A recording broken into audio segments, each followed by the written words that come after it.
Donald Trump has won the 2020 election. Thank goodness. I cannot begin to tell you just how happy I am that this has happened and that we will have 4 more years of making America great again. But I have been noticing a bit of a trend among the Biden supporters, among the riding with Biden crowd. These people, the Democrats, it's really, really embarrassing. It really, really is. I'm not sure if anyone else has noticed this, but doesn't it feel to anyone else that no one actually supports Biden? Nobody actually wants to see him in the White House. Like, the main reason that anyone voted for Biden was because they were trained to hate Trump. That's the only reason why. They don't have any real interest, any real passion about Biden, his policies, his plans for the future. Like, they just have some vague idea of like, we're gonna make America heal. Like, what does that mean? Like, that sounds an awful lot like Obama's 2008 change. You know what I mean? And what changed? Absolutely nothing. Nothing good, at any rate.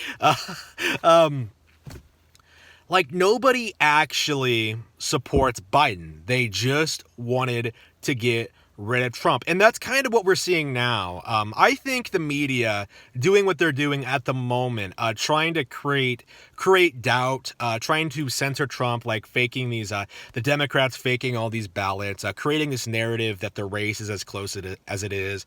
In reality, Trump won by a landslide, but they just didn't want to have that.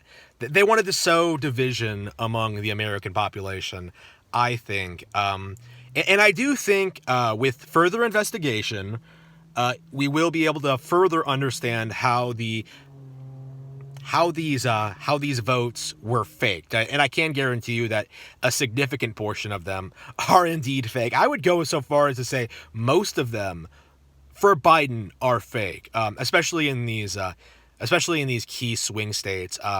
Wisconsin, Michigan, Nevada, Pennsylvania, like a lot of those very, very suspect things going on in those states. Georgia as well, yes. Especially Georgia, actually. Here's the thing about the Biden crowd, though. The main reason I wanted to make this video, they're not going to be happy with Biden's presidency. You can already see this in the cards, in like the tweets, like among certain groups of people. The Onion's already parodied this, but I think a lot of people are not really willing to admit this.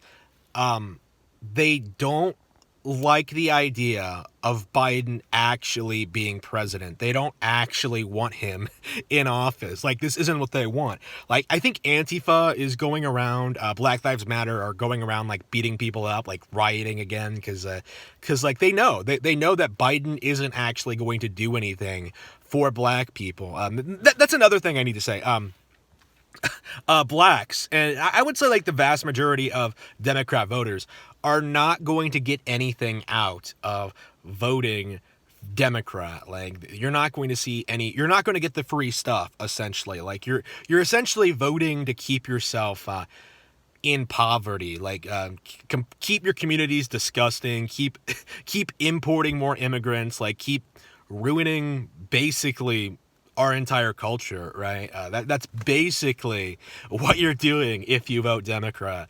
And it goes against your self-interest, even if you don't necessarily realize it. And I think on some level, a lot of Biden supporters realize this. Like, I'm already seeing people say that, like, oh, no, now we have to deal with Biden. You know, like, now we got to get someone that's further left in there. Like, that's always their thing. We need to get someone pure communist in office. Like, that's kind of their thing right now. Like, I'm seeing a lot of people push for like AOC and like lots of these really extremist people.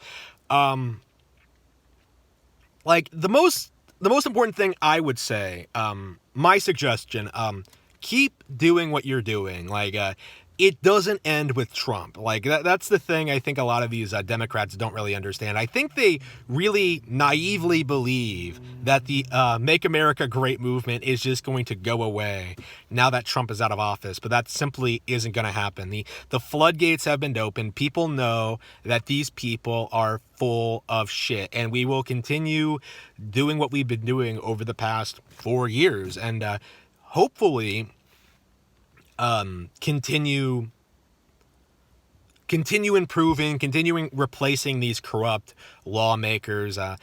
Nancy Pelosi needs to go, for example. Some of these Supreme Court justices need to go. Like we need, there's a lot we need to get done still. Like Trump has accomplished a lot in his 4 years. Very, very impressed with him. Very, very proud of him. Want to see, really looking forward to what he's going to do in the next 4 years. But we need to think ahead. Like I said this back in 2016. This was my big problem with the movement back then. Is that like I didn't want to create a situation in which it felt like the entire thing revolved around Trump, and it doesn't feel like it does. Like it really doesn't. Like we've grown past that. Like Trump is not is not the centerpiece of conservatives. He is not the. We do not revolve our ideals or policies around him. We want what we want, and we will fight to get it. And we will continue going against the communists, Black Lives Matter, these corrupt government officials, well into 2024 and beyond. Our feelings and pride are not going to be diminished because, like, the media is trying to say that Trump lost the election. Just like, are you serious? Are you delusional? Do you think we're just going to give up? No, that's not going to happen. So yeah, very, very excited about the next 4 years of Donald Trump's presidency. Very, very excited about the future, and I will see you all then. I will continue creating content and doing what I've been doing, and I will see you all next time. Thank you.